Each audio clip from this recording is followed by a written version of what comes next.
Hello students, my self अभिषेक अग्रवाल और स्वागत करता हूं आपका आप ही के चैनल मैग्नेट ब्रेन्स पर। एक ऐसा चैनल जो 2 4 5 चैप्टर नहीं बल्कि सारे चैप्टर्स जो आपके सिलेबस में, जो आपके सिलेबस के बाहर के हैं, जो नहीं है सिलेबस में, उन सब के वीडियोस बनाकर आप तक पहुंचाते हैं आपकी पढ़ाई को बेहतर करने के लिए, वो भी absolutely free of cost. Quality education दी जाती है मैग्नेट ब्रेन्स के चैनल पे, बिल्कुल मुफ्त में। स्वागत करता हूं ऐसे चैनल पे। और क्लास 12th केमिस्ट्री का जो हम केमिस्ट्री सेक्शन देख रहे हैं, जिसमें सेकेंड चैप्टर लिक्विड सॉल्यूशंस की बात की जा रही है, जिसमें पिछले वीडियो में हमने कॉलिगेटिव प्रॉपर्टी के आगाज के साथ पहली colligative property relative lowering in vapour pressure देख ली थी। अब इस वीडियो में सेकेंड प्रॉपर्टी को समझेंगे, जो होगी एलिवेशन इन बॉइलिंग पॉइंट। अब क्या है ये प्रॉपर्टी? पहली बात तो कॉलिगेटिव प्रॉपर्टी है, मतलब ये प्रॉपर्टी भी सल्यूट के मोल्स पे, सल्यूट की संख्या पे डिपेंड करती है, पहली बात तो, ठीक है। और इसमें यह बताया गया है कि जब आप सॉल्यूट की मात्रा बढ़ाते जाओगे किसी सॉल्यूशन में, किसी भी सॉल्यूशन में जब आप सॉल्यूट की मात्रा बढ़ाते जाओगे तो उस सॉल्यूशन का जो बॉइलिंग पॉइंट होना चाहिए वो भी बढ़ता जाएगा। उस सॉल्यूशन का बॉइलिंग पॉइंट भी क्या होगा, वो भी बढ़ता जाएगा।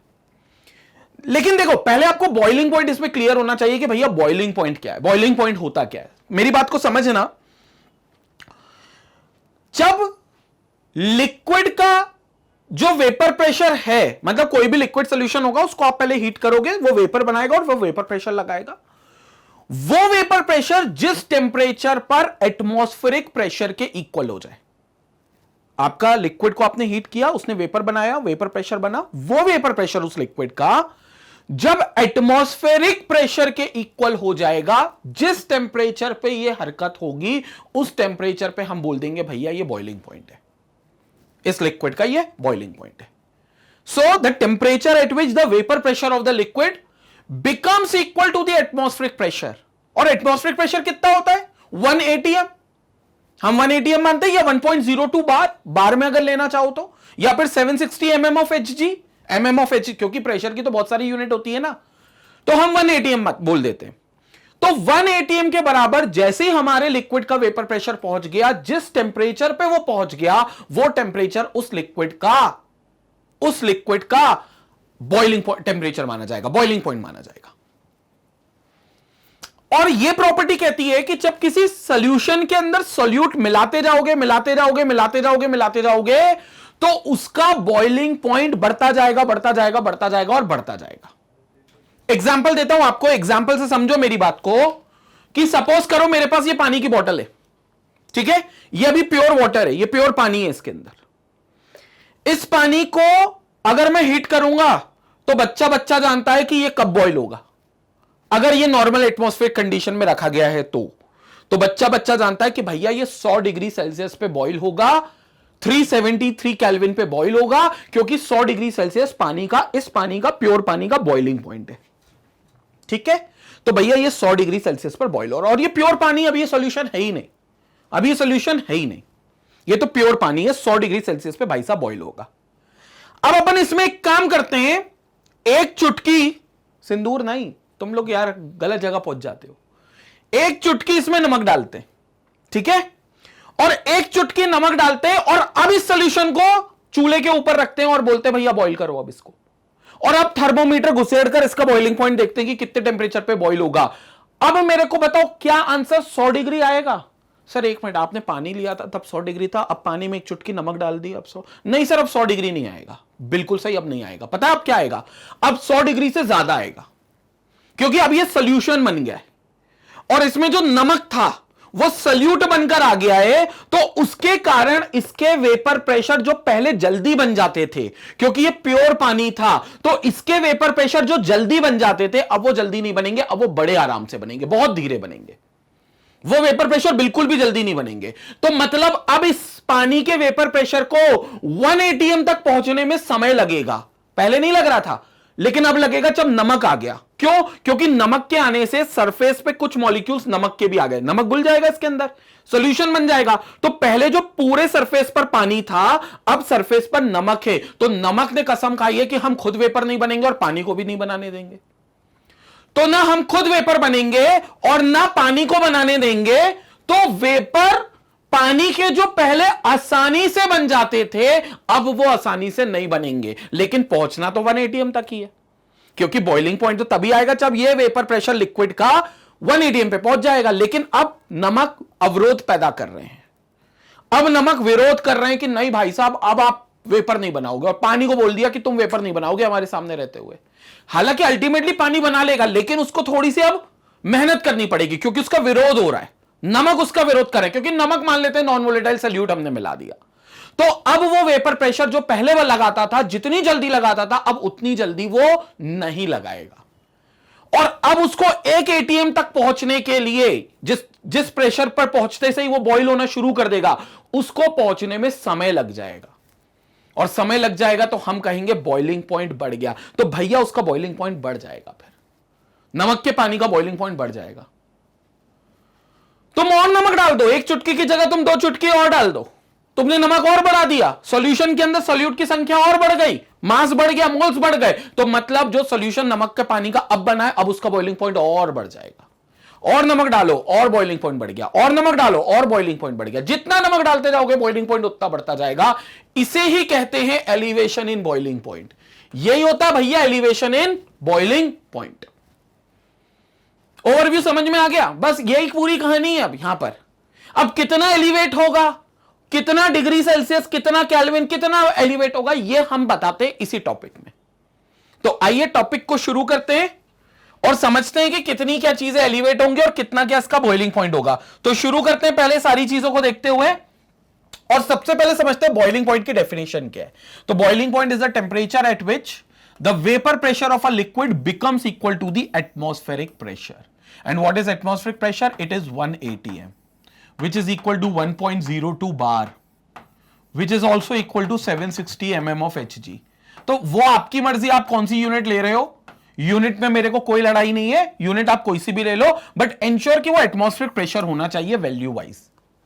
और जब लिक्विड का वेपर प्रेशर एटमॉस्फेरिक प्रेशर के बराबर हो जाएगा, उस जिस टेम्परेचर पे वो होगा उस टेम्परेचर को मैं बॉइलिंग पॉइंट बोल दूंगा। जैसे सिंपल मैगी बनाने के लिए आप पानी उबालते हो, तो वो पानी में उबलता हुआ जब वो बॉइल बुलबुले दिखते हैं आपको, वो कब बनते हैं? जब पानी 100 डिग्री सेल्सियस तक पहुंच चुका होता है, मतलब वो 100 डिग्री सेल्सियस का पानी है। सो boiling point of water is 100 degree Celsius. Concept clear हो गया? ये था बॉइलिंग पॉइंट का डेफिनेशन। अब इसमें सॉल्यूशन, ये और ये प्योर सॉल्वेंट था, ये प्योर पानी था। अब इसमें मैं मिलावट करने वाला हूं किसी भी नॉन वोलेटाइल सॉल्यूट की। नमक मिलाओ, शक्कर मिलाओ, हल्दी मिलाओ, मिर्च, कुछ भी मिलाओ यार, लेकिन कोई नॉन वोलेटाइल सॉल्यूट मिलाओ, तब इसका बॉइलिंग पॉइंट चेक करो। करते हैं, पहले आप स्क्रीनशॉट ले लो इसका एक। तो अब देखो, मेरी बात को समझो यहां पर। अब क्या लिखा है देखो, the solution formed by adding non volatile solute has to be heated to a higher temperature so that its vapor pressure becomes equal to the atmospheric pressure। क्यों ऐसा? समझो मेरी बात को। पहले तो हमने प्योर सॉल्वेंट ले लिया था भैया, ये हमारा प्योर सॉल्वेंट था, ये हमारा प्योर सॉल्वेंट था, और इस प्योर सॉल्वेंट को जैसे ही हमने हीट किया, ठीक है, थोड़ी देर के लिए मैं इसको वाटर ही मान लेता हूं क्योंकि वाटर का ही बॉइलिंग पॉइंट है जो अपने को बचपन से पता है। बाकी बॉइलिंग पॉइंट तो अपने याद ही नहीं करे, कभी करने की जरूरत ही नहीं पड़ी क्योंकि वो जनरली दे दिए जाते हैं एग्जाम में। वाटर ही एक बात रहे तो अपन इसको एक काम करते हैं, वाटर सॉल्वेंट मान लेते हैं, प्योर वाटर। तो ये कंफर्म हो गया कि यहां पर जो वेपर प्रेशर बनेगा वो बाहर लगने वाले एटमॉस्फेरिक प्रेशर से इक्वल हो जाएगा, तो ये बॉइल होना शुरू होगा। और उस बॉइलिंग के वक्त हम अगर इसका तापमान नापें, अगर हम उस बॉइलिंग के वक्त इनका टेम्परेचर नापें, तो इनका जो टेम्परेचर होगा वो टेम्परेचर जो रीडिंग देगा वो 100 डिग्री सेल्सियस की रीडिंग देगा। सपोज करो ये टेम्परेचर है, तो it will give you a reading of 100 degree Celsius. तो आप समझ गए कि भैया ये प्योर वाटर था, प्योर वाटर था मतलब प्योर सॉल्वेंट था, और जो प्योर सॉल्वेंट होता है उसको हम थोड़ी देर के लिए उसका बॉइलिंग पॉइंट T0B से डिनोट कर देते हैं। तो ये जो T0B था ये 100 डिग्री सेल्सियस था। मैं केल्विन में लिखूं तो कोई दिक्कत तो नहीं किसी को, क्योंकि आपको केल्विन में लिखने की आदत डालनी पड़ेगी क्योंकि टेम्परेचर की स्टैंडर्ड यूनिट इज केल्विन। तो मैं इसको केल्विन में चेंज कर लेता हूं, कुछ नहीं, इसमें 273 का एडिशन मार देता हूं, तो ये 373 केल्विन हो जाएगा, 373 केल्विन। ये हो गया। अब ये तो सॉल्वेंट की बात थी। अब एक काम करते हैं, एक बड़ा कंटेनर लेते हैं जिसमें ये पानी तो रखते ही हैं, जिसमें ये पानी तो रखते ही हैं,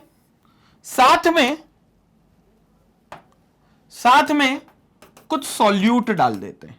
और याद रखना, कॉलिगेटिव प्रॉपर्टी ने माना है कि जो सॉल्यूट आप इसमें ऐड करोगे, that solute will be non volatile solute. कौन सा सॉल्यूट होगा? नॉन वोलेटाइल सॉल्यूट होगा, नॉन वोलेटाइल सॉल्यूट होगा। तो अब भैया इसके अंदर दो लोग हैं, एक ए जो कि वाटर था, जो कि प्योर सॉल्वेंट था, और एक बी जो कि नॉन वोलेटाइल सॉल्यूट है। तो B is your non volatile solute.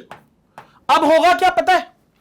अभी भी आप इसको हीट करो, हीट करने पर ये वेपर बनाएंगे, मैं मना नहीं कर रहा हूं, और वो भी एक ही बात कर रहा हूं, ए वाटर एज अ वेपर बनाएगा, लेकिन उसको अब विरोध मिलेगा। किसका विरोध मिलेगा? सरफेस पर मौजूद नॉन वोलेटाइल सॉल्यूट के पार्टिकल्स का, क्योंकि अब सरफेस पर कुछ नॉन वोलेटाइल सॉल्यूट के पार्टिकल्स है, जो पहले पूरी तरीके से वाटर के ही पार्टिकल्स हुआ करते थे, क्योंकि तब मिलावट नहीं हुई थी। अब चूंकि मिलावट हो गई है, तो अब सॉल्यूट के पार्टिकल्स भी यहां पर आ गए, जो ये कसम खाकर बैठे कि हम खुद तो वेपर बनाएंगे नहीं, क्योंकि हम तो नॉन वोलेटाइल हैं, हम ए को भी वेपर बनाने से रोकेंगे।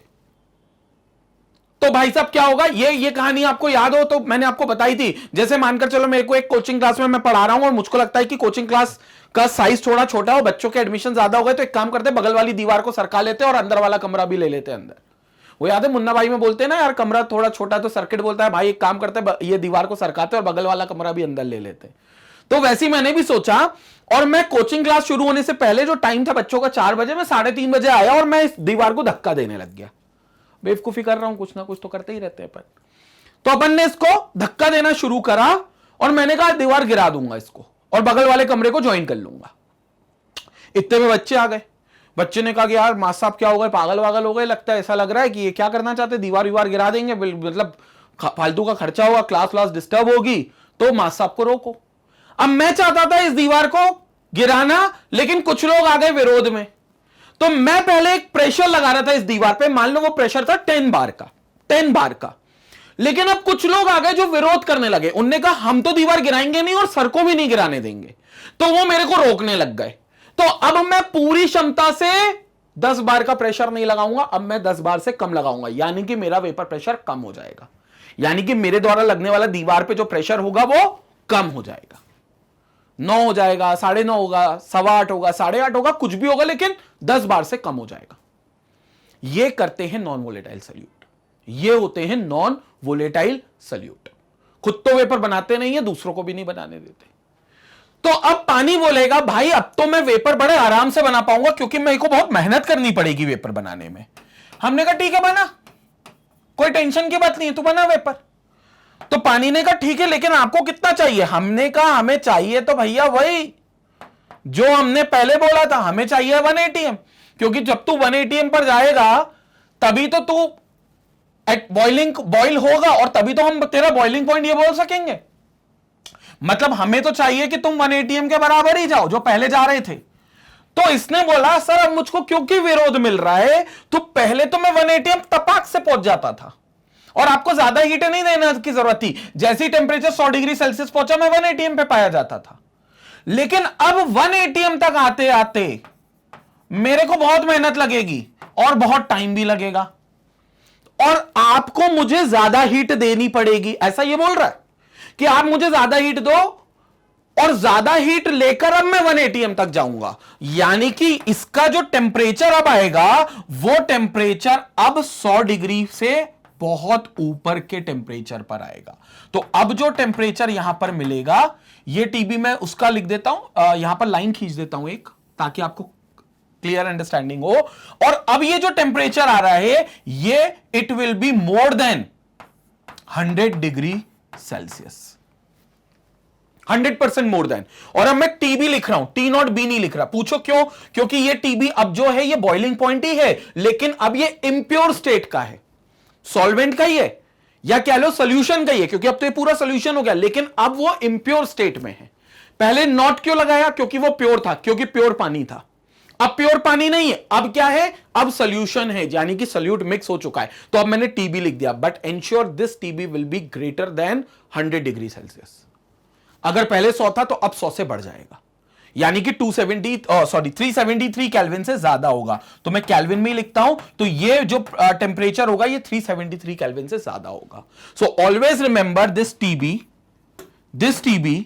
Will be greater than T0B। So this will be greater than, और ये जितना भी ग्रेटर होगा, जितना भी ज्यादा होगा, that is called your elevation in boiling point. उसी कंसेप्ट को आप क्या बोलते हो, एलिवेशन इन बॉइलिंग पॉइंट।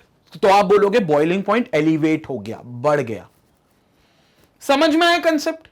सिर्फ वेपर प्रेशर की बात थी, जाना 1 atm तक ही, 1 atm पे ही बॉइलिंग पॉइंट निकलता है, क्योंकि पहले वो आसानी से जा सकता था तो कम टेम्परेचर पे ही पहुंच गया था, लेकिन अब चूंकि सॉल्यूट आ गए जो कि नॉन वोलेटाइल हैं, जो खुद भी वेपर नहीं बनाते और सॉल्वेंट को भी वेपर बनाने से रोकते हैं, तो उससे क्या होगा, वो अभी भी 1 atm तक जाएगा, लेकिन अब थोड़ा टाइम लगा कर जाएगा, यानी कि थोड़ी ज्यादा हीट आपसे मांगेगा और तब जाएगा 1 atm तक वेपर प्रेशर, और इस दौरान टेम्परेचर थोड़ा सा राइज हो जाएगा, यानी कि बॉइलिंग पॉइंट जो पहले 100 डिग्री पे 1 atm आता था, अब वो 100 डिग्री से ज्यादा पर 1 atm आएगा।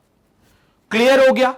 हालांकि इसी बात को हमारी टेक्स्ट बुक्स ने ग्राफिकल वे में समझाया, वो क्या ग्राफिकल वे वो भी मैं आपको बता देता हूं, लेकिन पहले आप इसका स्क्रीनशॉट ले लो ताकि आपको यह अंडरस्टैंडिंग हो कि हां भैया बॉइलिंग पॉइंट एलिवेट हुआ है तो क्यों हुआ है, रीजन आपके सामने। स्क्रीनशॉट लो, फिर मैं ग्राफिकल रिप्रेजेंटेशन भी बताता हूं। क्लियर हो गया बच्चों? तो यह था हमारा यहां पर कंसेप्ट। अब मैं आपको ग्राफिकल रिप्रेजेंटेशन बताता हूं, बड़ा मजेदार है ग्राफिकल रिप्रेजेंटेशन। समझना, मैं ग्राफ बना रहा हूं and this graph will be plotted between, graph is plotted between vapour pressure,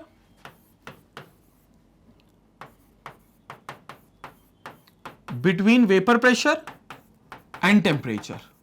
So this is vapor pressure versus temperature. ठीक है, देखते रहना, मजेदार ग्राफ है, सारी चीजें इससे समझ में आएंगी। चलो ग्राफ बनाते, अपन y एक्सिस पे लेते वेपर प्रेशर और x एक्सिस पे लेंगे टेम्परेचर। तो कोऑर्डिनेट्स बना दूं पहले मैं, ये कोऑर्डिनेट्स बन गए अपने, ठीक है। ये जो है अपना, ये है अपना vapour pressure. So this is vapour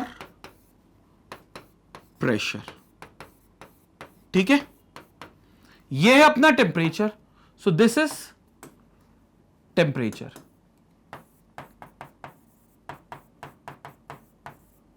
this is temperature, ठीक है।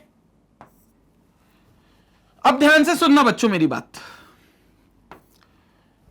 फिलहाल के लिए मैं मान लेता हूं मेरे पास प्योर वाटर था, ठीक है, प्योर वाटर था मेरे पास, और नॉर्मल अभी लिक्विड स्टेट में था, मतलब अभी उसके वेपर नहीं बने थे, वो बॉयल होना शुरू भी नहीं हुआ था। तो उसका टेम्परेचर कहीं कुछ होगा, ये सपोज करो ये रहा सॉल्वेंट, और कहीं उसका कुछ टेम्परेचर होगा, ये रहा मेरा एक सॉल्वेंट जिसका कुछ टेम्परेचर होगा, ठीक है। अब ये जो सॉल्वेंट है, ये प्योर सॉल्वेंट है, प्योर वाटर है, जिसका ये वेपर प्रेशर है लिक्विड अवस्था में, और ये टेम्परेचर है उसी लिक्विड स्टेट पे, और हम चाहते हैं कि इसका वेपर प्रेशर इतना हीट करें इस पानी को, प्योर वाटर है तो इसको इतना हीट करें कि इसका टेम्परेचर बढ़ता जाए और साथ ही साथ वेपर प्रेशर भी बढ़ता जाए। यह बात क्लियर है? जितना टेम्परेचर बढ़ाओगे उतना वेपर प्रेशर बढ़ेगा, कॉमन सेंस है, क्योंकि टेम्परेचर ज्यादा तो वेपर ज्यादा तो फिर प्रेशर जो उन वेपर के द्वारा लगेगा इक्विलिब्रियम पर वो भी ज्यादा होगा। तो टेम्परेचर और वेपर प्रेशर का सीधा सीधा रिलेशन है, लेकिन ध्यान से सुनना। तो भैया इसके वेपर प्रेशर को कहां पहुंचाना है, 1 atm, तो इसी जगह पर कहीं लाइन होगी 1 atm की। तो पहले मैं एक काम करता हूं, 1 atm की वो लाइन खींच देता हूं। ये है वो लाइन जो किसकी है, 1 atm की। This is a line of 1 atm, ये है 1 atm की लाइन, ठीक है। तो मैं लिख देता हूं, this is atmospheric pressure, this is atmospheric pressure of 1 atm. So this is atmospheric pressure having value of 1 atm. और सब चाहते हैं कि भैया यहां तक पहुंचे, और जैसे ही यहां पर पहुंचेंगे, जिस टेम्परेचर पे पहुंचेंगे हम कहेंगे बॉयल हो गया। तो ठीक है, हम देख लेते हैं। तो हमने क्या करा, इस लिक्विड को हीट करना स्टार्ट करा, टेम्परेचर बढ़ाया, तो भैया इसने धीरे धीरे जो इसका बॉइलिंग पॉइंट, जो टेम्परेचर अभी यहां जिस पर ये वेपर प्रेशर है, वहां से टेम्परेचर भी बढ़ाया और उसके साथ साथ बॉइलिंग पॉइंट भी बढ़ाया, टेम्परेचर भी बढ़ाया और उसी के साथ बॉइलिंग पॉइंट भी बढ़ाया और यहां पहुंच गया भैया, पहुंच गया। हमारा ये जो सॉल्वेंट था, this was only solvent, clear हो गया। यानी कि ये सिर्फ कौन था, ये सिर्फ ए था। इसको इतना हीट करा, इतना हीट करा, इतना हीट करा कि ये 1 atm पर टच कर गया, और जिस टेम्परेचर पे ये 1 atm पे टच किया होगा, देखो इतना हीट किया, इतना हीट किया, इसका वेपर प्रेशर भी बढ़ा, टेम्परेचर भी बढ़ा, वेपर प्रेशर भी बढ़ा, टेम्परेचर भी बढ़ा, और जिस टेम्परेचर पर ये 1 atm को टच कर लेगा, मैं मान लूंगा कि this will be its boiling point. तो ये इसका बॉइलिंग पॉइंट आ गया, this will be its boiling point, जिसको मैं क्या बोल सकता हूं, T naught B. Boiling point है तो small B is for boiling point, ठीक है। T is for temperature, boiling temperature, और नॉट मतलब प्योर सॉल्वेंट है, तो ये प्योर सॉल्वेंट की स्टेट में था, ठीक है। तो भैया यह पानी बॉयल होने लगा and T naught B will be the boiling point of pure solvent. तो मैं लिख लेता हूं यहां पर, जो जो चीजें बनाता जा रहा हूं वो लिखता जाता हूं। So here T naught B is the boiling temperature of solvent A, वो भी प्योर, ठीक है। तो मैं सॉल्वेंट लिख रहा हूं मतलब प्योर है, मान लेना। सॉल्यूशन लिखूंगा मतलब मिलावटी है, और ये वो टेम्परेचर है टी नॉट बी, और हमने नोटिस कर लिया भैया टी नॉट बी है। अगर ये वाटर है तो मैं टी नॉट बी की वैल्यू भी बता देता हूं, 100 डिग्री सेल्सियस आएगी। अगर ये वाटर है तो मैं टी नॉट बी की वैल्यू भी बता देता हूं, वो 100 डिग्री सेल्सियस आएगी, ठीक है। लेकिन फिलहाल के लिए हम उसको सिर्फ सॉल्वेंट बोलते हैं, तो सिर्फ टी नॉट बी कोई भी वैल्यू हो सकती है। अब मैंने क्या करा, मैंने केस दूसरा ले लिया और मैंने अब मिलावट कर दी। क्या कर दी, मिलावट कर दी। मतलब ए के अंदर एज अ सॉल्वेंट कोई नॉन वोलेटाइल सल्यूट मिला दिया बी, और अब ये बन गए सॉल्यूशन। एक बात तय, जैसे ये नॉन वोलेटाइल सल्यूट मिला दिया जाएगा, जैसे ये बी इसके अंदर आ जाएगा, तो जिस टेम्परेचर से ये शुरू हुई थी कहानी, जिसमें प्योर सॉल्वेंट का वेपर प्रेशर इतना था, अब उसी टेम्परेचर पे वेपर प्रेशर उस सॉल्यूशन का कम हो जाएगा, एंड सपोज ये हो जाएगा, ये वेपर प्रेशर है। टेम्परेचर वही है, लेकिन उस जिस टेम्परेचर पे सॉल्वेंट का वेपर प्रेशर ज्यादा होता था, अब उसी पर सॉल्यूशन का वेपर प्रेशर कम हो जाएगा। पूछो क्यों, क्योंकि सॉल्यूशन में अब नॉन वोलेटाइल सॉल्यूट एडेड है, जो वेपर नहीं बनाता और सॉल्वेंट को भी नहीं बनाने देता। तो अब जो सॉल्यूशन का वेपर प्रेशर है उसी टेम्परेचर पे वो उसके प्योर सॉल्वेंट के मुकाबले कम हो जाएगा। तो टेम्परेचर वही है, लेकिन अब उनका वेपर प्रेशर कम हो जाएगा। ये किसका है, सॉल्यूशन का। सो दिस इज ऑफ सॉल्यूशन। कौन सा, A प्लस बी, ये सॉल्यूशन है। लेकिन अब इसको भी आप हीट करोगे, यानी कि इसका भी टेम्परेचर बढ़ाओगे, तो इसका भी वेपर प्रेशर बढ़ता जाएगा, बढ़ता जाएगा, बढ़ता जाएगा, बढ़ता जाएगा। तो भाई साहब इसका भी वेपर प्रेशर बढ़ता जाएगा, बढ़ता जाएगा, बढ़ता जाएगा, बढ़ता जाएगा, और ये देखो ये भी अपनी चरम सीमा पे पहुंच जाएगा। ये भी पहुंच गया मैक्सिमम वैल्यू पर। मतलब ये जो इनके वेपर प्रेशर हैं, ये भी क्या होते जाएंगे, बढ़ते जाएंगे, बढ़ते जाएंगे, बढ़ते जाएंगे, और ये भी अपनी मैक्सिमम वैल्यू पर पहुंच गए। और मैक्सिमम क्या है, 1 atm, तो ये भी 1 atm पे पहुंच गए। मतलब ये सॉल्यूशन भी उबलना शुरू कर दिया। लेकिन क्या उसी टेम्परेचर पे उबला, नहीं, अब वो दूसरे टेम्परेचर पे उबला, and this is its new temperature, new boiling temperature. ये है इसका न्यू बॉइलिंग टेम्परेचर, ये है न्यू। आपको समझ में आ रहा है डिफरेंस, ये इसका बिल्कुल न्यू बॉइलिंग टेम्परेचर है। This is its new boiling temperature, ये बॉइलिंग टेम्परेचर इसका नया है, which is called nothing but T B. अब मैं नॉट नहीं लगा रहा हूं, पूछो नॉट क्यों नहीं लगा रहा हूं, क्योंकि अब ये प्योर स्टेट में नहीं रहा, और चूंकि यह प्योर स्टेट में नहीं रहा तो फिर नॉट नहीं लगेगा, क्योंकि यहां पर यह अब सॉल्यूशन बन गया। तो this is called T B. अब मैं इसको टीबी बोल दूंगा। क्या है TB, TB is nothing but boiling temperature of solution that is A plus B, of solution which is nothing but A plus B. Boiling temperature solution का जो A plus B है। तो टेम्परेचर में आप खुद देख रहे हो, यहां से यहां जाओगे टेम्परेचर बढ़ रहा है, तो पहले कम टेम्परेचर पे वो चीज बॉईल हो जाती थी, अब वही चीज ज्यादा टेम्परेचर पे बॉईल हो रही है। अब वही चीज ज्यादा टेम्परेचर पे बॉईल हो रही है। तो कितना डिफरेंस है बॉइलिंग टेम्परेचर में? बॉइलिंग टेम्परेचर में अगर आप डिफरेंस कैलकुलेट कर पा रहे हो तो ये डिफरेंस है बॉइलिंग टेम्परेचर में। This is the difference. इतना अंतर आ रहा है, ये मेन डिफरेंस है बॉइलिंग टेम्परेचर में। This is the main difference. और ये डिफरेंस जो है, this is called delta of TB, difference in the boiling point. So it is called delta of TB, delta TB. तो ये डेल्टा टीबी जो आएगा, ये डिफरेंस है, और यही डिफरेंस है इन दोनों के बीच का। तो जो डेल्टा टीबी है, that is nothing but TB, जो कि ज्यादा रहेगा बॉइलिंग पॉइंट सॉल्यूशन का, माइनस टी नॉट बी, जो कि कम रहेगा प्योर सॉल्वेंट का, तो माइनस टी नॉट बी। ये डिफरेंस है delta TB. This is called delta TB. So this is delta TB. So this is called your delta TB. Concept clear हो गया? तो ये डिफरेंस होता है, और क्योंकि ये ज्यादा ही होगा, क्योंकि जो सॉल्यूशन है उसका बॉइलिंग पॉइंट ज्यादा ही होगा, that is why delta TB is called elevation in boiling point. तभी आप इस डेल्टा टीबी को क्या बोल देते हो? This is called elevation in boiling point. This delta TB is nothing but it is called elevation in boiling point. So this delta TB is called elevation in boiling point. तो देखो elevate हो रहा है कि नहीं हो रहा है? कंसेप्ट समझ में आया एलिवेशन का? तो ये एलिवेशन का कंसेप्ट है, and that is why the boiling point gets elevated, और इसलिए कहते हैं कि बॉइलिंग पॉइंट बढ़ जाता है। तो ये एलिवेशन हो रहा है, ये डेल्टा टीबी आ रहा है। कई बार ऐसा भी होता है कि आप और सोल्यूट मिला दो, तो और सोल्यूट मिला दो तो ये और नीचे से शुरू होगा। जैसे ए और बी मिले, मैं तो कहता हूं सी एक सोल्यूट और मिला दो तुम तो नीचे एक और सोल्यूट मिलाओगे तो ये और नीचे से स्टार्ट होगा, और अगर नीचे से स्टार्ट होगा तो ये एक तीसरी लाइन बना देगा ऐसी, ये एक ऐसी तीसरी लाइन। तो देखो और बॉइलिंग पॉइंट बढ़ जाएगा। तो ये बॉइलिंग पॉइंट का डिफरेंस जो है ना, ये आता ही रहेगा। जितना आप सल्यूट को मिलाते जाओगे और नीचे तक स्टार्ट होते जाएंगे, और ये और दूरी तक जाएंगे, क्योंकि उतना स्लोप होता जाएगा कर्व, उतना स्लोप लेता जाएगा कर्व। तो ये और दूरी तक जाएंगे, तो एटमॉस्फेरिक प्रेशर और थोड़ी दूर बनाएंगे, यानी कि हाइयर टेम्परेचर पे बनाएंगे।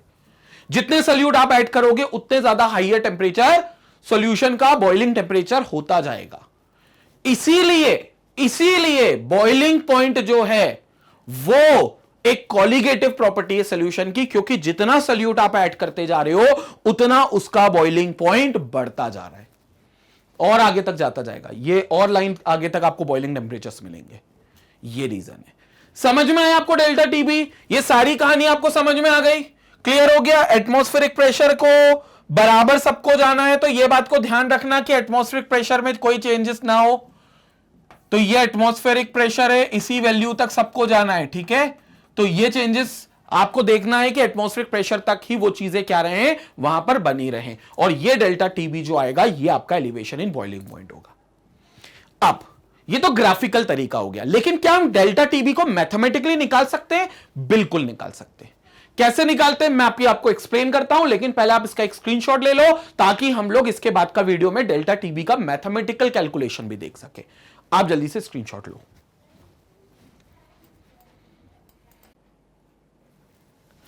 तो हमने यहां पर देख लिया कि ये डेल्टा टीबी जो निकला है, ये ग्राफिकली कैसे निकला, और ग्राफिकली अब आपने समझ लिया तो बात है भैया मैथमेटिकली भी समझ लो, क्योंकि पेपर में आपको सॉल्व भी करना पड़ेगा। तो अब अपन एलिवेशन इन बॉइलिंग पॉइंट का मैथमेटिकल एक्सप्रेशन देख रहे हैं, लेकिन ये जो एक्सप्रेशन निकला है, ये एक्सपेरिमेंटल ऑब्जर्वेशन से निकला है। और क्या हुआ है? एक्सपेरिमेंटली ऐसा पाया गया है, कि जो एलिवेशन इन बॉइलिंग पॉइंट है, जो एलिवेशन इन बॉइलिंग पॉइंट होता है, वो डायरेक्टली प्रोपोर्शनल होता है मोलालिटी ऑफ सॉल्यूशन के लिए। So elevation in boiling point is directly proportional to the molality of the solution, यानी कि सॉल्यूशन की जितनी ज्यादा मोलालिटी होगी,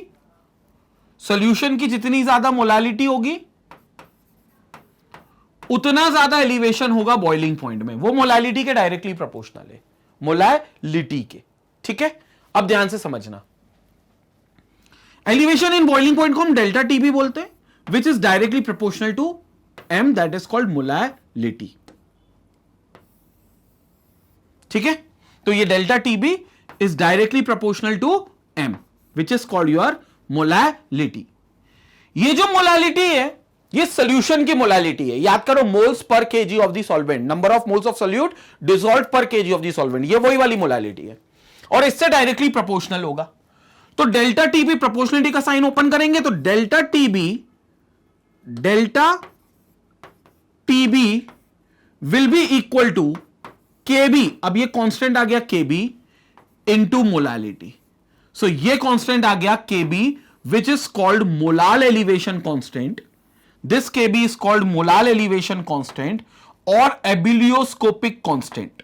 तो ये जो केबी आ रहा है, this KB is called molal elevation constant, molal elevation constant, जिसका एक और नाम होता है एबिलियोस्कोपिक कांस्टेंट, और इट इज कॉल्ड एबिलियोस्कोपिक कांस्टेंट। और ये नाम ज्यादा इंपॉर्टेंट है क्योंकि एबिलियोस्कोपिक कांस्टेंट के नाम से ही आता है। ठीक है, तो ये कांस्टेंट, इस कांस्टेंट की बात करेंगे हम डिटेल में, लेकिन फिलहाल के लिए वो कह रहे हैं जो डेल्टा टीबी होगा वो केबी इंटू एम के डायरेक्टली इक्वल टू होगा, यानी कि जो एलिवेशन इन बॉइलिंग पॉइंट है वो मोलालिटी से डायरेक्टली प्रोपोर्शनल है। यानी कि जितने मोल्स ऑफ सोल्यूट पर केजी ऑफ द सॉल्वेंट होंगे, किसी भी सॉल्यूशन में जितने मोल्स ऑफ सोल्यूट होंगे डिसॉल्व्ड पर केजी ऑफ द सॉल्वेंट, तो उस सॉल्वेंट में जितने भी सोल्यूट पर केजी डिसॉल्व होंगे सॉल्वेंट के पर केजी में number of moles of solute, उसके बराबर ही इसका एलिवेशन होगा बॉइलिंग पॉइंट का। ज्यादा मोल्स ऑफ सोल्यूट डिसॉल्व हो गए पर केजी ऑफ द सॉल्वेंट में तो ज्यादा एलिवेशन होगा, यानी कि यहां की जो डेल्टा टीबी होगा वो टोटली डिपेंडेंट होगा किस पर, मोलालिटी पर। यह सबसे इंपॉर्टेंट चीज है और यही बात साबित भी करती है कि elevation in boiling point colligative property है, क्योंकि मोल्स पर डिपेंड कर रही है ना सोल्यूट के। Hence it also proves that elevation in boiling point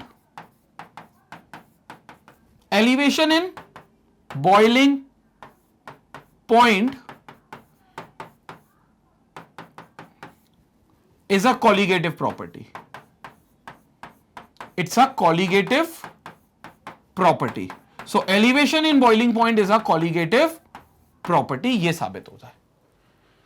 clear हो गया? तो बॉइलिंग पॉइंट का एलिवेशन एक कॉलिगेटिव प्रॉपर्टी है, क्योंकि वो मोल्स ऑफ सोल्यूट पर केजी ऑफ दी सॉल्वेंट जितने डिसॉल्व होंगे उन पे निर्भर करता है, और मोल्स ऑफ सोल्यूट पे डिपेंड करता है, मतलब सोल्यूट के पार्टिकल की संख्या पे डिपेंड कर रहा है। इसका मतलब ये हो गया कि ये कॉलिगेटिव प्रॉपर्टी है। तो यहां से साबित होता है कॉलिगेटिव प्रॉपर्टी है। लेकिन अभी केबी को लेकर कई सवाल होंगे मन में कि ये केबी है क्या, जिसको आप मोलाल एलिवेशन कांस्टेंट बोल रहे हो या एबिलियोस्कोपिक कांस्टेंट बोल रहे हो, ये कांस्टेंट है क्या? तो इस कांस्टेंट की भी बात करते हैं। पहले आप इसका स्क्रीनशॉट ले लो, क्योंकि ये मैथमेटिकल एक्सप्रेशन यहां खत्म हो गया। ये हमारा मैथमेटिकल मेन एक्सप्रेशन है, और फिर मैं आपको मोलाल एलिवेशन कांस्टेंट के बारे में और बताता हूं। आप पहले इसका screenshot low.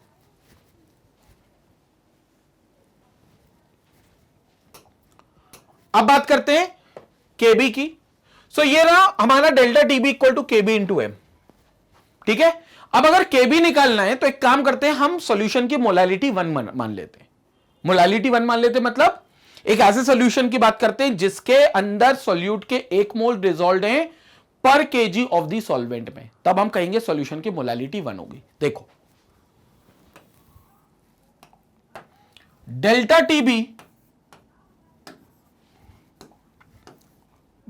TB is equal to KB into molality if molality of the solution is 1. If molality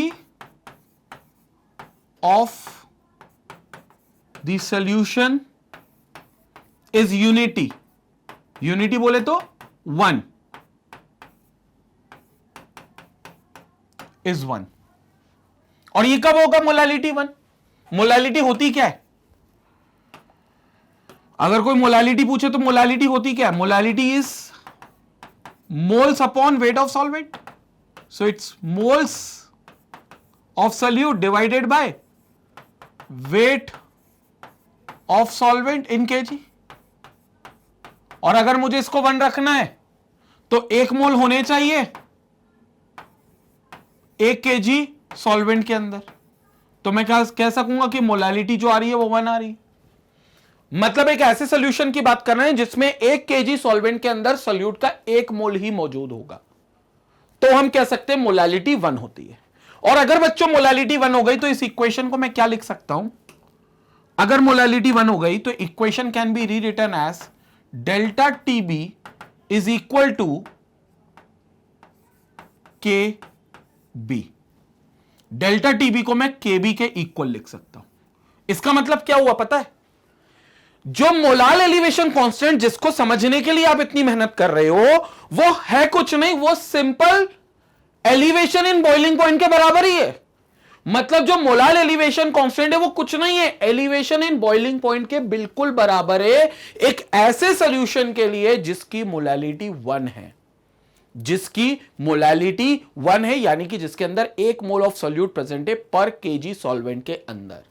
तो उसका जो मोलाल एलिवेशन कांस्टेंट होगा यानी कि केबी होगा, वो एलिवेशन इन बॉइलिंग पॉइंट के बराबर होगा, यानी कि वो डेल्टा टीबी के बराबर होगा। अब देखो, therefore kb is defined as the elevation in the boiling point when 1 mole of the solute is dissolved in 1 kg of the solvent. So what is molar elevation constant? It is the elevation in boiling point, मतलब ये actually elevation in boiling point के बराबर है। जब इसके अंदर, जब ऐसा सोल्यूशन हो जिसके अंदर 1 kg सॉल्वेंट के अंदर 1 मोल सोल्यूट का डिसॉल्व होगा, ये इंपॉर्टेंट है। So delta TB is coming out to be equal to KB, यही चीज सबसे ज्यादा जरूरी है। क्लियर हो गया? इसकी यूनिट क्या होगी? इसकी unit will be kelvin kg per मोल। कैसे है ये भी बता देता हूं। अब आपने फॉर्मूला तो बना लिया था, तो फॉर्मूला की बात पहले कर लेते हैं। फॉर्मूला आपने क्या लिखा था? Delta TB is equal to KB into M. So KB यहां से क्या हो जाएगा? Delta TB divided by molality. KB की यूनिट निकालनी है, it will be equal to delta TB is the elevation in boiling point. Boiling point का change है, बढ़ोतरी है बल्कि, और बॉइलिंग पॉइंट की यूनिट क्या होती है? केल्विन, स्टैंडर्ड यूनिट केल्विन, तो चेंज भी केल्विन में ही होगा, मतलब डेल्टा टीबी तो केल्विन में हो गया। मोलालिटी की यूनिट मोल्स पर केजी, तो यहां गया मोल्स पर केजी, तो पर केजी ऊपर चला जाएगा तो यहां इसके साथ मल्टीप्लाई हो जाएगा, तो क्या बन गया? केल्विन केजी पर मोल। तो आप इसको लिख सकते हो केल्विन केजी मोल इनवर्स, यानी कि पर मोल। तो ये यूनिट आ गई, यही यूनिट उन्होंने यहां बोली है, केल्विन केजी पर मोल। तो ये यूनिट होती है केल्विन केजी पर मोल की, जो आपने इस एक्सप्रेशन से निकाली, और ये वैल्यू है आपकी। अब कई लोगों को अभी भी दिक्कत जा रही होगी केबी समझने में, मैं उनको एग्जांपल देकर समझा देता हूं। जैसे वाटर के लिए केबी कहा जाता है, जो वाटर होता है उसके लिए केबी की वैल्यू फिक्स है, और वाटर के लिए केबी कहा जाता है फॉर वाटर, ये आपको याद रखना पड़ेगा क्योंकि ये एग्जाम में आता नहीं है। KB for water is 0.52 kelvin kg per mole. ठीक है, KB for water is 0.52 kelvin kg per mole, 0.52 kelvin kg per मोल। ये पानी का केबी है। हर लिक्विड का अपना अलग केबी होगा, बट ये पानी का केबी है, ये याद होना चाहिए, ये फैक्चुअल डेटा है। ठीक है, तो ये याद होना चाहिए क्योंकि एग्जाम में पानी को लेकर केस आया तो कई बार केबी नहीं देते, वो एक्सपेक्ट करते कि आपको पता होगा, तो आपको पता होना चाहिए 0.52 केल्विन केजी पर मोल है। लेकिन इसका मैं मतलब आपको समझा देता हूं कि मतलब क्या है, कि मान लो आपके पास वाटर है, ठीक है, प्योर सॉल्वेंट है, प्योर पानी है, तो उस पानी का बॉइलिंग पॉइंट कितना होगा? सर 100 डिग्री सेल्सियस, नहीं केल्विन में बोलो सर, 373 केल्विन, बिल्कुल सही। पानी का जो बॉइलिंग पॉइंट है वो आपने मान लिया कि भैया अभी फिलहाल हमारे पास प्योर वाटर है, और प्योर वाटर का जो बॉइलिंग पॉइंट होगा that will be T not be, it will B 373 kelvin. याद रखना, मैं आपको केबी का मतलब बता रहा हूं कि केबी का मतलब क्या है। हमने बोल तो दिया बहुत आसानी से कि केबी जो है वो एलिवेशन इन बॉइलिंग पॉइंट के बराबर ही है एक ऐसे सॉल्यूशन के लिए जिसके अंदर सॉल्वेंट के हर एक केजी के अंदर 1 मोल सॉल्यूट का डूबा पड़ा है, तो उसका जो भी एलिवेशन होगा बॉइलिंग पॉइंट का वही केबी होगा। लेकिन वो समझ में नहीं आया, मैं आपको समझा रहा हूं एग्जांपल देकर।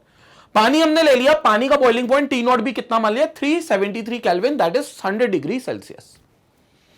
अब एक काम करते हैं, ये जो पानी लिया था ये मान लेते हैं 1 kg है। 1 kg पानी में कोई दिक्कत तो नहीं है लेने में? नहीं, क्योंकि कई बच्चे पूछते हैं कि सर पानी तो लीटर में आता है। अब वो बेटा लीटर जो है पानी की कमर्शियल यूनिट है, मतलब आप समझो पानी जो बिकता है मार्केट में, जैसे बिस्लेरी की एक बोतल है वो 1 लीटर की बोतल 20 रुपए की मिलती है, वो लीटर के हिसाब से मिलता है। लेकिन आपको पता है कि अगर आपको किसी चीज का वॉल्यूम दिया गया है और अगर डेंसिटी मिल जाए उसकी, तो आप उसका मास भी निकाल सकते हो। जैसे पानी की बात करें तो पानी फॉर्मूला क्या होगा डेंसिटी और मास और वॉल्यूम का? Density is equal to mass upon volume, यही होता है।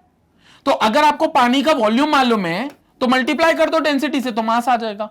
मतलब आप वॉल्यूम से मास निकाल सकते हो। तो पानी का 1 kg आप पता कर लोगे, आपको कोई दिक्कत नहीं है। वैसे वो जो बिस्लेरी की आप 1 लीटर की बोतल बोल रहे हो, अगर वो प्योर वाटर है, वैसे तो नहीं है, वो मिनरल वाटर है, उसके अंदर कुछ मिनरल डिसॉल्व्ड है, लेकिन अगर वो मान लो थोड़ी देर के लिए प्योर वाटर है, डिस्टिल्ड वाटर है, तो उसकी डेंसिटी 1 होगी।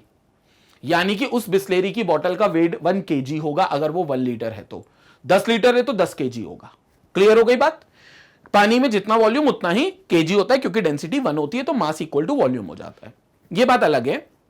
अभी मैं आपको जो बोल रहा हूं वो समझो कि मैंने ये जो पानी जिसका बॉइलिंग पॉइंट आपके सामने लिखा है 373 केल्विन, मैंने मान लिया ये पानी 1 kg वाटर है। कितना वाटर है? 1 kg वाटर है। ठीक है, अब इसमें एक काम करता हूं, 1 kg वाटर में 180 ग्राम ग्लूकोज डुबा देता हूं। 1 किलो पानी लो और उसके अंदर 180 ग्राम ग्लूकोज डुबा दो। अब आप सोचोगे सर ये 180 ग्राम ग्लूकोज क्यों बोला? मेरी बात को ध्यान से सुनना। मैंने इसके अंदर ग्लूकोज 180 ग्राम क्यों बोला, उसकी वजह है क्योंकि जब ग्लूकोज 180 ग्राम का होता है तो मैं आपको बता दूं कि उसका मोलर मास भी 180 होता है, क्योंकि ग्लूकोज का फॉर्मूला होता है C6H12O6, और आप C6H12O6 करोगे तो 180 ग्राम ग्लूकोज का मोलर मास निकलेगा। जब गिवन मास को मोलर मास से डिवाइड कर दोगे तो मोल निकल जाएंगे, जो कि 1 मोल होंगे। मतलब 180 ग्राम जब मैं कह रहा हूं मैं ग्लूकोज 1 लीटर पानी में मिला रहा हूं या 1 kg पानी में मिला रहा हूं, तो 1 kg पानी में जो 180 ग्राम ग्लूकोज डूब रहा है, यानी कि वो 1 मोल ग्लूकोज डूब रहा है। 1 मोल ग्लूकोज डूब रहा है 1 kg पानी में। तो क्या मोलालिटी 1 नहीं हुई? हो गई, क्योंकि मोलालिटी क्या है? Moles per KG of the solvent, and it is 1 mole, क्योंकि glucose is 180 gram. So it is 1 mole of glucose dissolved in 1 kg of the solvent, that is water, क्योंकि मैंने वाटर 1 kg ले रखा है। So it is having molality equal to 1। अब 180 gram glucose को डालने के बाद आप इसका नया बॉइलिंग पॉइंट पता करो। भाई साहब, इसका जो नया बॉइलिंग पॉइंट आएगा 1 kg ग्लूकोज के मिक्स होने के बाद, वो टीबी होगा, और उसकी वैल्यू मैं अभी बता देता हूं, इट विल बी 373.52 केल्विन। ये होगी 373.52 केल्विन। ये टेम्परेचर होगा टीबी 373.52 केल्विन। अब आप पूछो कैसे सर, आपने बिना सोचे समझे कैसे बोल दिया ये बात? 373 और 373.52 में कितना अंतर है सर? 0.52 का ही अंतर है। बिल्कुल सही पकड़े, इसी 0.52 का अंतर है। पॉइंट गायब हो गया, लगा देता हूं, इसी 0.52 का अंतर है। ये 0.52 आपको लग नहीं रहा कि कुछ ये ऐड हुआ होगा, यानी कि केबी ऐड किया होगा। ये केबी किसमें ऐड किया? पुराने वाले टी नॉट बी में, क्योंकि ये केबी ही एक्चुअली इन दोनों के बीच का डिफरेंस था, क्योंकि ये केबी ही डेल्टा टीबी के बराबर था। बोले ना, केबी ही डेल्टा टीबी के बराबर है, लेकिन किसके लिए? हर किसी सॉल्यूशन के लिए नहीं, ऐसे सॉल्यूशन के लिए जिसकी मोलालिटी 1 होगी, जिसके हर 1 kg सॉल्वेंट में 1 मोल सॉल्यूट का डूबा होगा, उसका ही केबी डेल्टा टीबी के बराबर होगा। तो उसका, मेरे को केबी पानी का पता था 0.52 है, ये पानी का केस लिया था मैंने, तो इसके बॉइलिंग पॉइंट में मैंने क्या कर दिया? 0.52 ऐड कर दिया, क्योंकि जो मैंने सॉल्यूट मिलाया वो 1 मोल का मिलाया, और जो वाटर ले रखा था तो 1 kg का ले रखा था, तो मतलब सॉल्यूशन जो बना वो 1 मोलालिटी का बना। तो फिर जो बॉइलिंग पॉइंट में चेंज होगा वो केबी के बराबर ही होगा। अब समझे केबी का मतलब? जो बॉइलिंग पॉइंट में चेंज होगा ऐसे सोल्यूशन के लिए जिसकी मोलालिटी 1 है, वो बॉइलिंग पॉइंट का चेंज उसके केबी के बराबर ही होगा। और पानी का केबी 0.52 है तो 0.52 का ही चेंज आया। पहले था 373 केल्विन, तो बढ़ गया होगा, कितना बढ़ गया होगा, 0.52 बढ़ गया होगा। तो नया बॉइलिंग पॉइंट कितना हो गया, 373.52 केल्विन, 373.52 केल्विन। संपट पड़ी मेरी बात। कई लोग अब इसी में क्वेश्चन घुमाएंगे, वो बोलेंगे नहीं नहीं सर, हमने 1 मोल सोल्यूट नहीं डाला, हमने 2 मोल सोल्यूट डाले। पानी 1 kg है लेकिन उसमें 1 मोल सोल्यूट नहीं, 2 मोल। 2 मोल मतलब जैसे मैंने 180 ग्राम ग्लूकोज डाला ना, वो 360 ग्राम ग्लूकोज डाल देंगे और बोलेंगे अब बताओ पानी का बॉइलिंग पॉइंट कितना हो गया होगा, या सोल्यूशन जो ग्लूकोज का पानी बना है उसका बॉइलिंग पॉइंट कितना हो गया होगा। अब तुम ध्यान से देखना, उनने 180 ग्राम नहीं डाला, उनने 360 ग्राम डाले। उनने 1 मोल नहीं डाला, उनने 2 मोल डाले। ये जो 0.52 है, this is kelvin kg per मोल, 1 मोल के लिए। मतलब ये उस सोल्यूशन के लिए जिसकी मोलालिटी 1 है। लेकिन अगर आप 180 ग्लूकोज नहीं डाल रहे हो, 360 डाल रहे हो, तो आप 1 मोल ग्लूकोज नहीं, आप 2 मोल ग्लूकोज डाल रहे हो, यानी कि मोलालिटी डबल हो गई। तो मोलालिटी डबल हो गई तो जो डिफरेंस होगा वो भी डबल हो जाएगा इस वैल्यू का। 0.52 इंटू 2 करो, 1.04। ठीक है, जो बॉइलिंग पॉइंट का एलिवेशन होगा वो होगा 374.04। मतलब जो नया बॉइलिंग पॉइंट आएगा वो आएगा 374.04। क्यों? क्योंकि जो एलिवेशन आएगा वो 1.04 का आएगा, क्योंकि अब सोल्यूशन 2 मोलार हो गया। 3 मोलार हो जाता तो थ्राइस का डिफरेंस आता, 4 मोलार हो जाता 4 का डिफरेंस आता। तो यहां मोलालिटी 1 है तो इसलिए एक ही बार का डिफरेंस आ रहा है। 2 मोल्स होते तो मल्टीप्लाई बाय 2 कर देता, 3 होते तो मल्टीप्लाई बाय 3 कर देता, 10 मोल्स होते तो मल्टीप्लाई बाय 10 कर देता। और मुझे नहीं पता कितने मोल्स है, मुझे मोलालिटी पता है तो मैं इंटू एम कर देता हूं। तभी तो ये वाला फॉर्मूला बन रहा है, delta TB is equal to KB into M. तभी तो ये वाला फॉर्मूला बन रहा था, क्योंकि यहां मोलालिटी नहीं पता थी कितने मोल्स हैं, एम इसलिए एम मान लिए। और यहां से हमने एम क्यों हटा दिया, क्योंकि हमने मान लिया मोलालिटी 1 थी। समझ में आया अब आपको केबी का मतलब क्या है? तो याद रखना, किसी भी सॉल्यूशन जिसके अंदर 1 मोल सोल्यूट है 1 केजी सॉल्वेंट के अंदर, उसके अंदर जो भी एलिवेशन होगा बॉइलिंग पॉइंट का, वो मोलाल एलिवेशन कांस्टेंट या एबिलियोस्कोपिक कांस्टेंट या केबी के इक्वल ही आएगा। तो कई बार वो कंफ्यूज करेंगे, आपको केबी की वैल्यू दे रखी होगी और आपको बहुत कम डेटा मिलेगा, आपको बस सोल्यूट के मोल्स बता देंगे या कुछ ऐसा हिंट दे देंगे जिससे आपको सोल्यूट के मोल्स पता चल रहे होंगे और सॉल्वेंट का वेट भी पता चल रहा होगा। आप ये देख लेना वो कितने मोल्स का है, कितनी मोल्स उसके बन रहा है, मोलालिटी क्या आ रही है, उस हिसाब से उसको मल्टीप्लाई कर देना आप उसी वैल्यू के केबी के साथ, तो आपका डेल्टा टीबी आ जाएगा, तो उतना एलिवेशन आपको पता चल जाएगा। आई होप आपको समझ में आया होगा। हम हालांकि इसके और न्यूमेरिकल्स करेंगे तो आपको और जानकारी मिलेगी। फिलहाल के लिए इसका स्क्रीनशॉट ले लीजिए, क्योंकि थर्मोडायनेमिकल इक्वेशन भी केबी की आती है, वो थर्मोडायनेमिकल भी देखना है, जो स्कूल लेवल पे तो नहीं लेकिन कॉम्पिटिटिव लेवल पे बहुत ज्यादा जरूरी होती है। देखते हैं वो, पहले आप इसका स्क्रीनशॉट ले लो।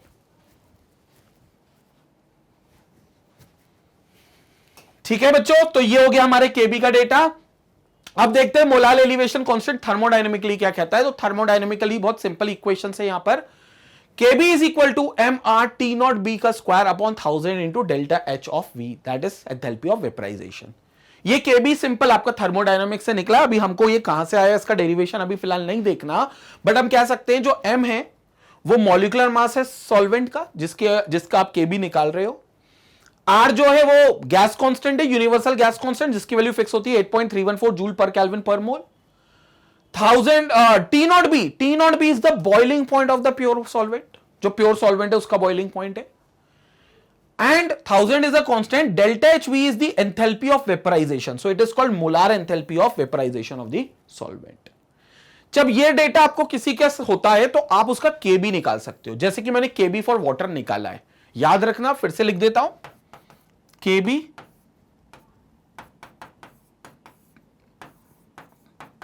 for water is equal to 0.52 Kelvin kg per mole.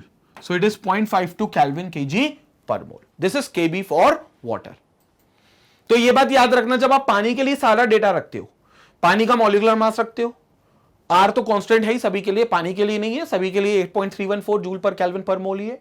T naught B 373 kelvin रखते हो टी नॉट बी की जगह, क्योंकि बॉइलिंग पॉइंट है वाटर का। 1000 and molar enthalpy of vaporization of solvent, यानी कि सॉल्वेंट जो पानी है उसको वेपर बनाने में कितनी एंथैल्पी लगी है, कितनी हीट एनर्जी लगी है, लिक्विड स्टेट से गैसियस स्टेट वेपर स्टेट में कन्वर्ट होने के लिए, वो मोलार एंथैल्पी लिखनी होगी आपको। जब आप ये सारी वैल्यू लिखोगे तो केबी की वैल्यू आ जाएगी 0.52 kelvin kg per mole. This is only for water, और हमें सिर्फ वाटर के लिए याद रखना है, ये बात याद रखना। क्लियर हो गया? स्क्रीनशॉट ले लो, थर्मोडायनेमिकल इक्वेशन है, फिर हम आगे बात करते हैं।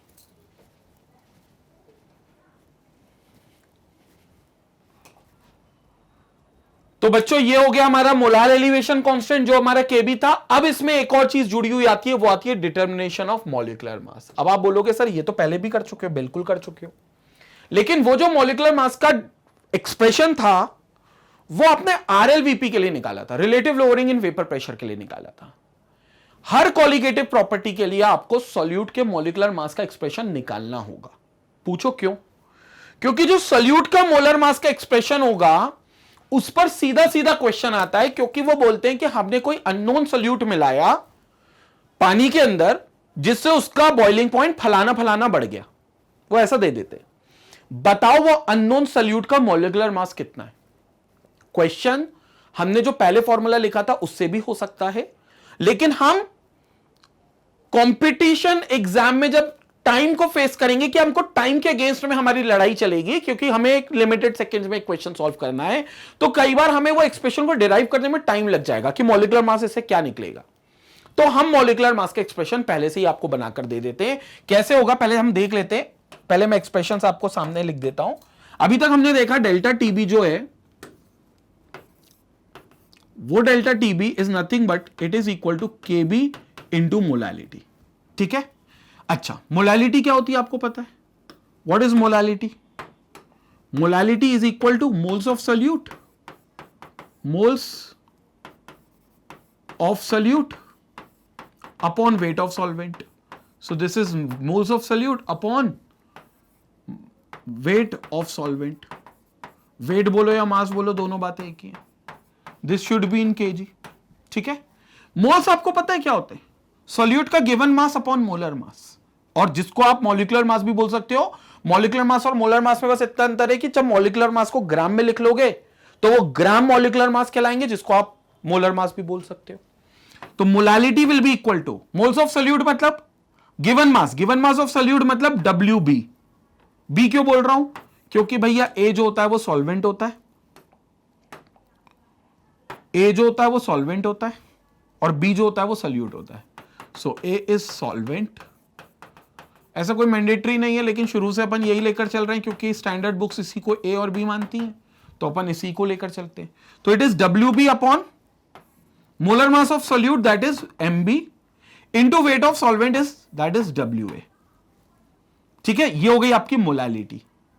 अब आप इस मोलालिटी को यहां पर रख सकते हो इस फॉर्मूले में, मतलब ये मोलालिटी आप इधर रख सकते हो। मोल्स ऑफ सॉल्यूट हो गया given mass upon molar mass, and wait of solvent हो गया WA। मेक श्योर WA जो होगा वो केजी में होगा, ये बात याद रखना है। जो सॉल्वेंट आप ले रहे हो this solvent should be in KG. ठीक है, अगर केजी में नहीं लेते हो तो फिर 1000 का मल्टीप्लाई करना पड़ेगा। तो अगर आप भाई आप ग्राम में ले रहे हो तो ऊपर फिर 1000 मल्टीप्लाई कर देना, क्योंकि नीचे डिवाइड होता 1000 तो वो ऊपर मल्टीप्लाई हो जाएगा।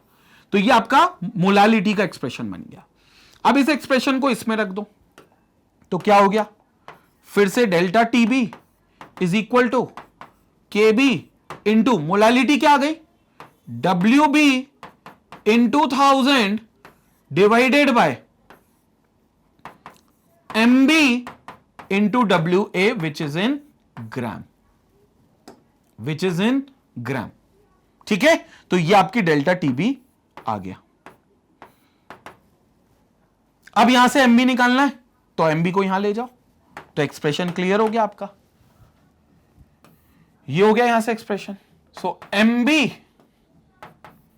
Is equal to this is called molecular mass of solute, और अगर ग्राम में लिख दिया तो gram molecular mass of solute, तो MB आ जाएगा, डेल्टा TB आ जाएगा, तो ऊपर क्या बचा? KB into WB into 1000 divided bye नीचे क्या क्या आ जाएगा? डेल्टा TB और WA, तो this will B delta TB into WA which should be in gram.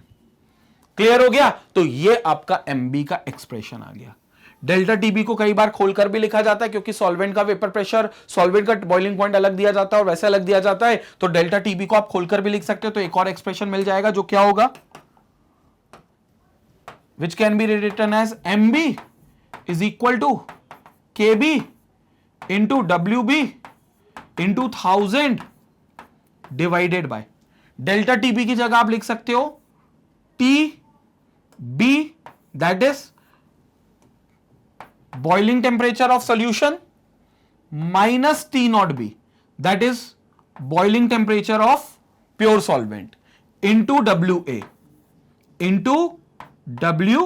A which is weight of solvent in grams, क्योंकि ऊपर 1000 है। तो आप ये वाला एक्सप्रेशन भी लिख सकते हो। दोनों ही एक्सप्रेशन एमबी के, विच is called molecular mass of solute, और यही molecular mass of solute gram molecular मास भी बन सकता है अगर आपने इसको ग्राम में लिख लिया तो।